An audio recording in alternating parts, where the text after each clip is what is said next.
Good morning, friends. It's Bob again, bringing you another reflection on house churches and why it is our preferable future together. We're answering the question of why house churches.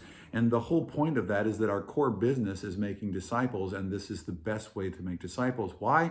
Because it's how Jesus did it. He actually invested in a small group of people, and out of that small group of people, they went and changed the world. It was a motley crew. It wasn't like the Harvard Business Review, the best people of the most intelligent or anything like that. We got fishermen and like a lot of kind of heavily weighted in the fisherman department. You've got tax collectors, you've got zealots, you've got ruffians. They're not your polished people. They changed the world. You and I are here because of them, because he invested in them. House churches are that kind of an investment. That you get together, you invest in a group of people, you have church with them, you experience church with them, you experience life, you experience deep, lasting connection. And out of that connection with each other, you sense a deep connection that's growing with you, with God as well.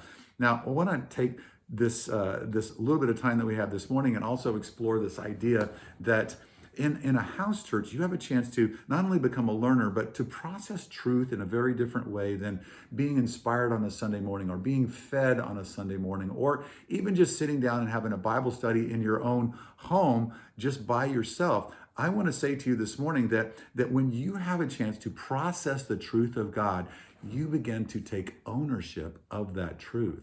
When you have a group of people that you have built in, there's an accountability that we actually do something about this, that we're not just hearers of the word, we're doers of the word. That when you have that, now you're in that, as I said before, a learning environment. And one of the things that we're doing with house churches is every house church we're encouraging, and everyone will be different, but they'll be processing the truth of Jesus, because it's that truth, remember, that Jesus said will set us free.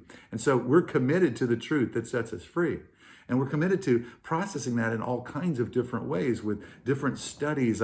One of the things that I've encouraged some of the different house church leaders and facilitators to do is to go through some of the Bible Project videos, because they are profoundly good, but they necessitate us processing and wrestling with these things and wrestling so that we own the truth, because it's the truth that you own that will make you free. It's the truth that you own that becomes part of your character. It's the truth that you own that is part of your character and then becomes the reactive presence, the reactive information that actually determines how you're going to react in a particular situation. It is the truth that you own. And listening to a sermon on Sunday morning, listening to Cave Wave throughout the week, it's just getting bags of seeds. Now, what do you do with those seeds? You plant them, you invest in them, you make sure that they get into good soil, you invest, and when you invest well, it changes you.